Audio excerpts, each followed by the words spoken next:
Marilah kita berdoa bersama. Allah Bapa yang berbelas kasih, cinta-Mu telah menggerakkan kami untuk berani mengakui dosa-dosa kami dan memohon ampun kepadamu. Dengan rendah hati kami mohon anugerahilah kami kasih-Mu yang akan memulihkan martabat kemuliaan kami. Demi Kristus Tuhan dan pengantara kami yang hidup dan berkuasa bersama Dikau dalam persekutuan dengan Roh Kudus Allah sepanjang segala masa. Amin. Marilah kita mendalami kitab suci dengan membaca sabda Tuhan. Karena ini hanya 2 ayat, mari kita baca bersama-sama ya. Nahum bab 2 ayat 1 sampai 2.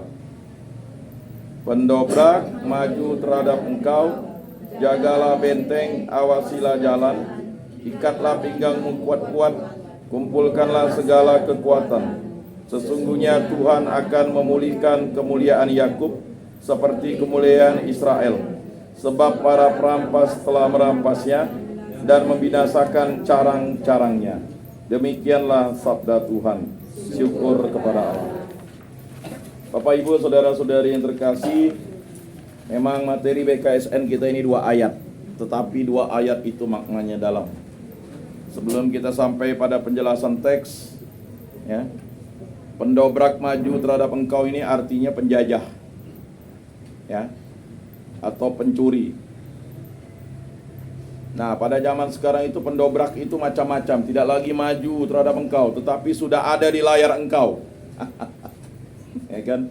Pendobrak sudah ada di layar handphone. Nonton YouTube 1 jam, doa 1 menit tak mampu. Pendobrak. Tanda salib pun lupa, nantilah Tuhan, aku lagi asik nonton nih kan. Lebih banyak nonton gosip, digosok makin sip. Kalau dulu televisi, telenovela. Saya ingat zaman-zaman dulu telenovela.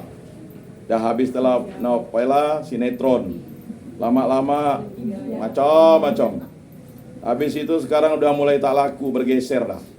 Televisi itu paling hanya 1-2 orang, itu pun kalau sudah tak ada paket internet di handphonenya. Dan tak apal lagi lah.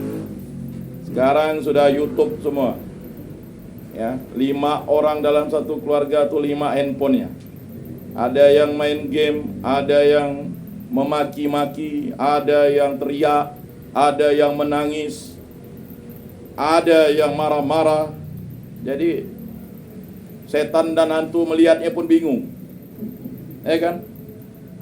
Dulu lihat setan nangis, ini kok lihat ini, kata setan pun jadi bingung. Jadi setan tidak perlu lagi goda-goda manusia. Dulu marah-marah, ya kan? Sekarang marah-marah di handphone sendiri, tidak perlu lagi lah, ya kan? Sekarang main game lalu memaki-maki. Pokok kalau udah main game itu udah berapa ratus kali lah. Yang disebut adalah binatang yang paling termulia di handphone, anjing. Saya bingung juga. Nah, anjing, anjir, anjay. Itu kan dari basicnya. Anjay. Padahal anjing tuh anjir, kan? Nah, jadi di suatu kafe ini nyebut anjing ini udah mau 100 kali. Datang sekali bapak-bapak lagi sukses seminar, kau angkatan 45 langsung nyalinya ciut nyebut anjing. Lawanlah bapak-bapak di situ. Kami ketawa. Main lah. Pokok binatang yang paling termulia itu anjing dan babi masih disebut. Kalau lihat orang salah, anjing disebut. Bukan oh my god, tetapi anjing, ya kan? Babi. Jadi 2 binatang ini adalah binatang termulia bagi manusia zaman modern, karena dia menyatukan orang. Habis itu orang langsung turun, kan menyatu untuk gasak kelahi, begasak lah, ya kan? Jadi ini persoalan-persoalan dihadapi. Jadi pendobrak itu sudah maju terhadap engkau. Kan lagi maju di layar kita. Ya. Layar dijadikan tempat prostitusi mata. Sekarang enggak perlu lagi pergi misalnya ke hotel, ke losmen, ke gubuk, ke kos. Cukup di handphone. Tinggal kasih saldo, Ya kan? Waduh, joget-joget lah dia tuh. 100.000 full time bang, 1.024 jam bang. Ya kan dia joget-joget. Padahal joget-joget itu kamera aja dihidupkannya dia udah tidur.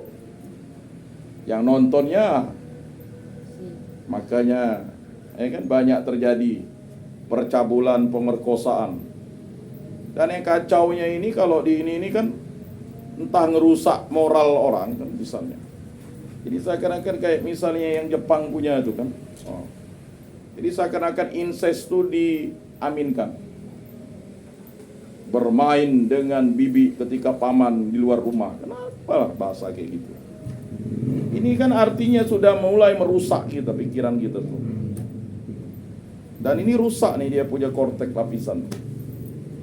Maka sekarang ada undang-undang, ya kan, tidak boleh misalnya kalau kita memandang perempuan itu kalau dia merasa tidak nyaman dia bisa lapor ke polisi. Seorang istri bisa mengadukan suaminya kalau suaminya itu memaksa untuk berhubungan pada saat menstruasi atau pada saat sakit. Tidak boleh. Undang-undang ada. Main lorot-lorotkan ya segala celana, segala megang-megang. Kalau dulu guru saya di SMP main nyaman, jadinya narik kotang. Kok dulu kita kan tidak ngerti SMP. Anak kau nih kata, sekarang cobalah. Penjara bisa 5 tahun. Ya kan? Dulu nyaman ya dia tuh, misalnya oknum tuh kan megang, dah besar kok ya katanya. Atau ibu-ibu misal tidak boleh tuh. Kau nih pakailah bra. Megang tidak boleh walaupun perempuan sama perempuan. Pelecehan, tidak bisa. Ya kan? Jangan anggap pelecehan itu hanya terjadi ini tiba-tiba.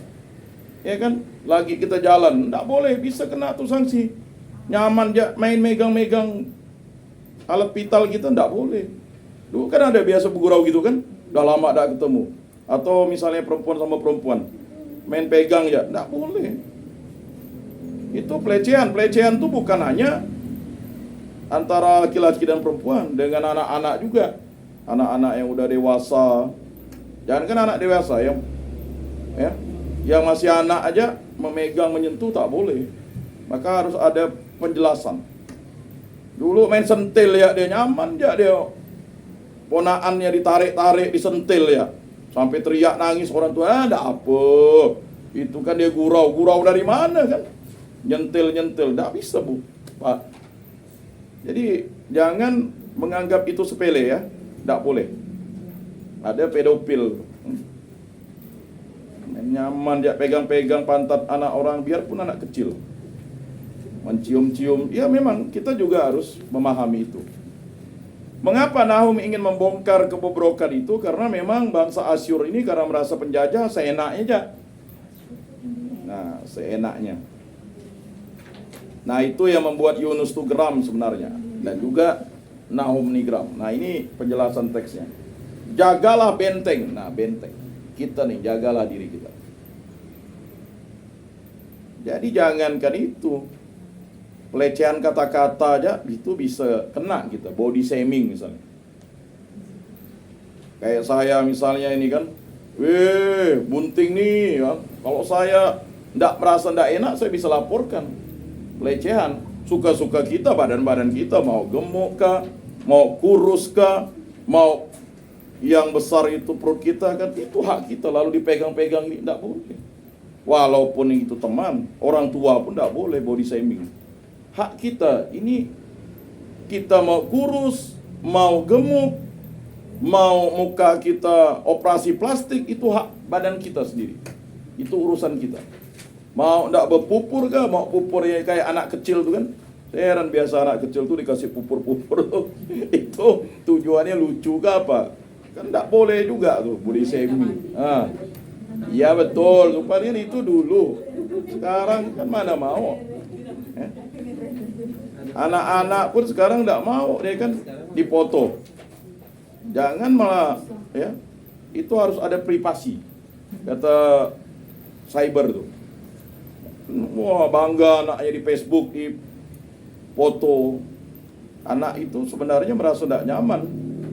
Jadi banyak hal-hal itu.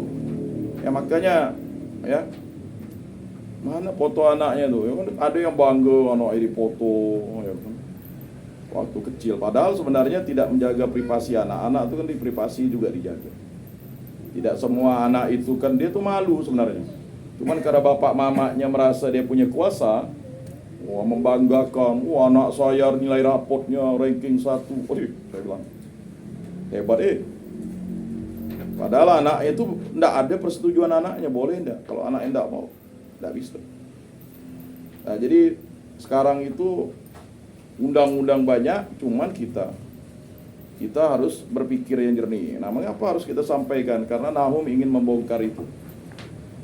Bapak Ibu saudara-saudari yang terkasih, ada pendalaman teks. Yang pertama, ketika sang pendobrak Niniwe, ibu kota kerajaan Asyur maju, apa yang harus dipersiapkan Yehuda untuk menghadapi ancaman tersebut? Mari kita baca ayat pertama. Yaitu, mari kita baca lagi bersama.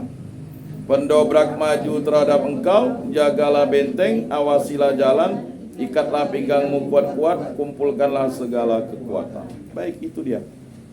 Itu yang saya katakan tadi. Jadi pendobrak itu sudah maju berada di tempat tidur kita lagi. Nah, tempat tidur. Jadi sekarang selingkuh itu tak susah. Tinggal pakai handphone, curhat dengan handphone. Jadi semua sayur istri misalnya banyak garam, curhat dengan Facebook, Pak Cebo. Ya kan? Pak Cebo kan? Dengan WA, Mama A. Dengan TikTok, ketik dan ketok. Ya kan? Atau dengan snack video. Ya macam-macam. Atau dengan ini, ya kan? YouTube dan sebagainya. Lalu awas, jagalah benteng. Jadi benteng rumah tangga. Sekarang setan iblis itu suka mengganggu perkawinan Katolik. Kita bersedih kalau ada perkawinan Katolik itu kandas lalu bercerai. Padahal janjinya dalam untung dan malang, suka dan duka, sehat dan sakit. Apapun yang terjadi, kalian adalah satu daging. Kita ini adalah satu daging. Jadi setan menang kalau kita bercerai. Makanya jangan negosiasi dengan setan, kata Paus Fransiskus. Jangan dialog dengan setan. Ya kan? Yang namanya perkawinan Katolik itu kan raptum et consumatum. Memang ada pengecualian beberapa hal. Ya, makanya perkawinan Katolik itu memang dipersiapkan sematang dan semasak-masak mungkin. Bahkan sampai ada kursus persiapan perkawinan. Ya. Lihat bibit, bebet, bobot. Jangan main babat bubut ya. Udah babat di bubut kan gitu. 3B ini ditambah. Babat bubut ya kan. Orang kan bibit, bebet, bobot. Nah, bibit, bebet, bobot. Baru babat dan bubut kan. Jadi begitu, 5B. Tapi yang paling utama adalah mempersiapkan diri. Masa lalu ya masa lalu. Tetapi mempersiapkan generasi muda ini harus dengan iman. Jadi jangan sampai kita tidak memberikan petuah-petuah kepada anak-anak kita. Itu wajib diberitahu. Apalagi kalau dia sudah berpacaran, janganlah, ya kan. Ini merugikan, bukan hanya merugikan kamu, tapi merugikan kita, orang tua, dan semuanya. Nah ini, jadi jagalah benteng, itu maksudnya. Beriman, bukan beri yang nyaman-nyaman. Harus beriman, berdoa, beriman, membaca firman, melakukan perbuatan baik. Nah itu. Kemudian awasilah jalan. Nah, awasilah jalan ya. Jadi mari kita saling mengawasi anak-anak kita di lingkungan Rupinus. Kok enggak ke gereja, kemana lama, ya kan. Jadi Dodo jangan marah. Saya ditanya, mana Dodo, kan gitu. Itu bentuk perhatian kita, kan gitu. Pastikan nanti Dodo nanya, mana Arthur, kan. Kan saling bertanya kita nih kan. Kita nih kan hidup dalam satu keluarga di Rupinus. Kan tidak mungkin kita tidak bertanya. Kalau melarikan dari Rupinus ini ya susah. Nah itu, saling mengawasi. Ya. Tadi guyon-guyon dengan Pak Deo kan, dah lama nih enggak gitu. Oh itulah sibuk saya ini katanya. Buat viral gitu ya. Dia buat kasih viralnya aneh. Pro diakon berselingkuh. Wih, saya bilang biar banyak yang nonton. Nah, coba kalau yang jelek-jelek gitu pasti naik mengikutinya yang nonton. Tapi kalau yang bau sanda. Ya kan? Ketua Kling Rupinus, ya kan? Meninggalkan istrinya. Maksudnya apa kan? Wah, saya buat konten gitu kan. Banyak yang apa betul kan? Oh, rupanya meninggalkan istrinya di jalan karena ya kan? Dia harus segera mengambil motor yang ban kempes. Oh gitu. Ya diklarifikasi lama aja. Jadi seakan-akan dipiralkan. Ini sering gitu kan? Viral. Bang Alek membawa istri seseorang. Wah, saya buat konten gitu. Saya buat ini ya kan, klipnya. Viral. Mana Bang Alek yang mana tuh? Itu. Alek Satgas kan? Udah Alek Rupinus. Sama lah. Dia ada naik status Alek DPP. Tambah lagi.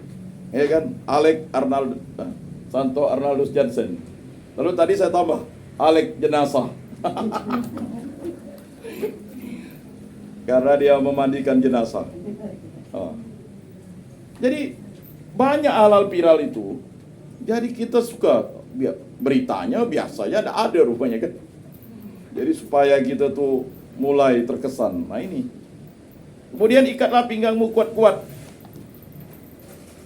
Ini zaman krisis, Bapak Ibu, saudara-saudari yang terkasih ya.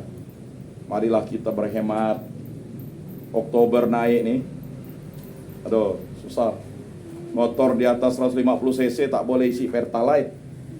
Mobil yang kira-kira berapa cc ya? Tidak salah 1300 cc tidak boleh isi Pertalite. Habislah dah. Ya kan? Dibatasi. Makin tinggi nih.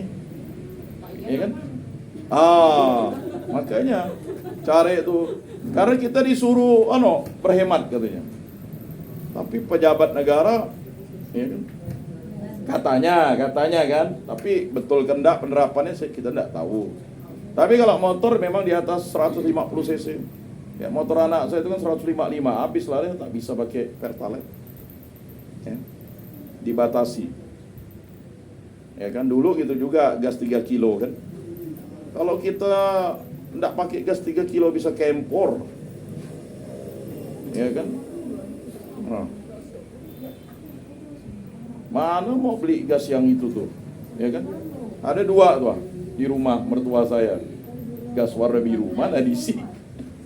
Ya. Nah. Jadi susah.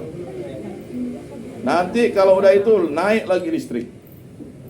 Apalagi kalau yang pakai kan duit. Ribut tengah malam. Pernah kami mati jam 3 subuh. Aduh. Kalau udah ada udah ada duit ya udahlah gelap lah. Dia ngomongnya dah berapa kali duit tuh. Beri malu kita aja. Duit.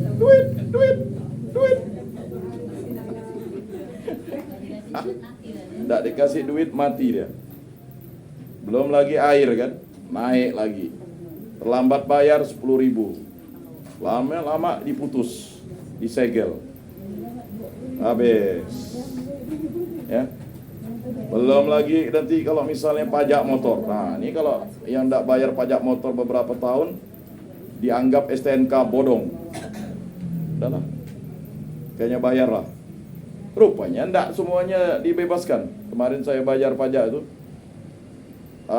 Asuransi itu tetap kena denda gak? Oh, sama juga. Iklannya sih bagus kan gitu. Rupanya ada yang denda. Jadi itulah tadi, awasilah jalan. Berikutnya, ikatlah pinggangmu kuat-kuat untuk berhemat, kumpulkanlah segala kekuatan ya. Mari semua barang-barang ini ya, botol plastik apa segala tahun 2025 itu harus dikurangi berapa persen tuh. Dokumen Paus Fransiskus Laudato Si kan. Hendaknya kalau punya ini manfaatkanlah. Beli alat mesin untuk bisa dibuat benang nih kalau tidak salah. Ya. Coba beli mesinnya tuh. Jadi jangan dibuang langsung, ini bisa jadi benang. Banyak pakaian yang pakai dari plastik sekarang tuh ya, agak kenyal-kenyal tuh dari plastik. Nah, jadi pergunakanlah barang itu bisa ya. Hindarilah menggunakan plastik, apalagi misalnya yang paling parah itu adalah sampah puntung rokok. Nah, itu sampah nomor 2 mencemari dunia dan tak bisa diurai. Begitu juga dengan tisu basah. Tisu basah itu tak bisa terurai. Memang enak tisu basah tinggal buang, enggak. Kemudian stereofoam. Dah. Stereofoam itu bisa diolah jadi lem sebenarnya. Dipanaskan nanti jadi lem. Kuat ya. Cuman kita buang coba, enggak bisa dia terurai. Ya. Jadi kembalilah ke daun simpur dan daun pisang. Serta ada 1 daun pembungkus itu tuh. Pembungkus nasi. Waktu bapak saya pesta di Bengkayang tuh cari daun itu mudah di hutan. Jadi enak. Bisa 3 hari tahannya. Daripada bukan daun simpur, ada 1 daun itu lupa saya. Daun temiang apa? Pas. Daun layang. Ya daun layang. Oh betul, daun layang. Maklumlah. Ya. Lalu kemarin di tempat itu saya tidak pernah kan makan yang tawar tuh poi kan. Itu tuh untuk orang tuh udah jarang yang bisa membuatnya tuh. Dia tidak berasa. Bukan lemang. Kalau lemang kan pakai santan, ini kan nih.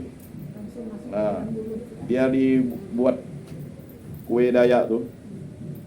Jadi banyak kue-kue tradisional menghilang. Dan hati-hati makan jamur. Kan kemarin ada tuh korban gara-gara jamur itu mirip memang dengan jamur kulat yang biasa itu, cuman dia agak besar, lalu dia di tanah itu beracun. Dan ini persoalan-persoalan yang akan dihadapi oleh kita. Lalu meninggalkan suami istri, hamba Tuhan. Itu bahaya tuh. Jadi Bapak Ibu, saudara-saudari yang terkasih, kumpulkanlah segala kekuatan kita tuh. Jadi lingkungan kita ini ya hampir mirip kayak Fransiskus yang hadir BKSN ya. Makin lama makin menghilang. Bukan menghilang karena sudah pindah ke alam lain, bukan. Tidak tahu kemana rimbanya.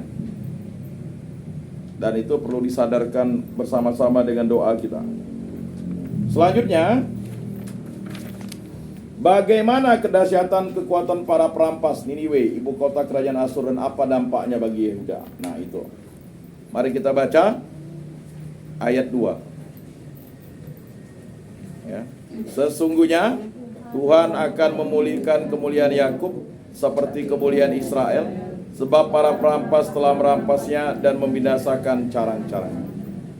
Jadi Nahum ini mau mengatakan bahwa Tuhan itu, ya kalau Pastor Pio selalu sampaikan, kalau Tuhan berada di pihak kita, siapa berani melawan?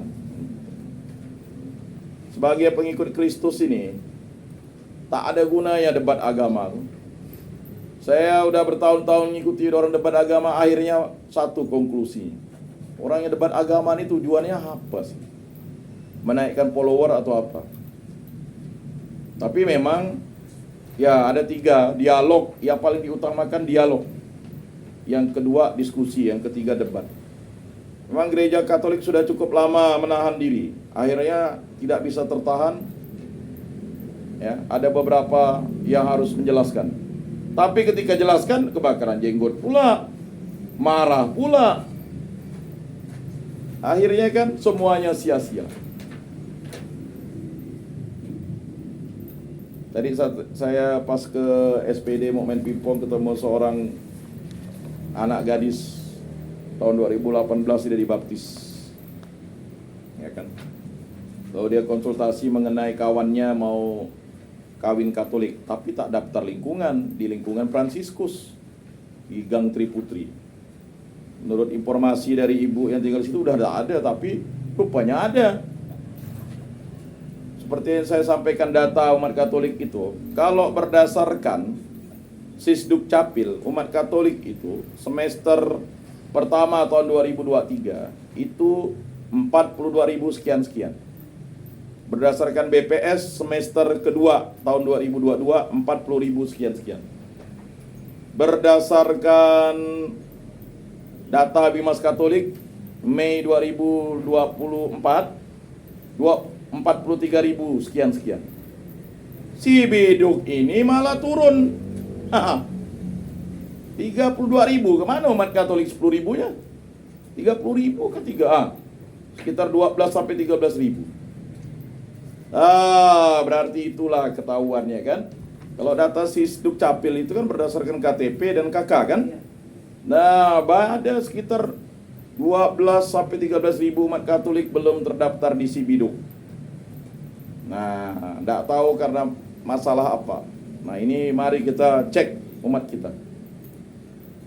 Ya, apakah di Rupina sudah terdaftar di Sibiduk? Walaupun dia itu tinggal sendiri, misalnya, itu harus terdaftar.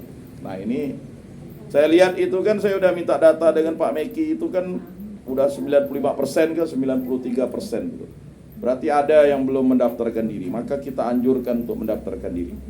Terutama mohon maaf yang sudah memiliki istri, jangan gabung dengan bapak mamanya atau mertuanya satu rumah, beda data dong gitu.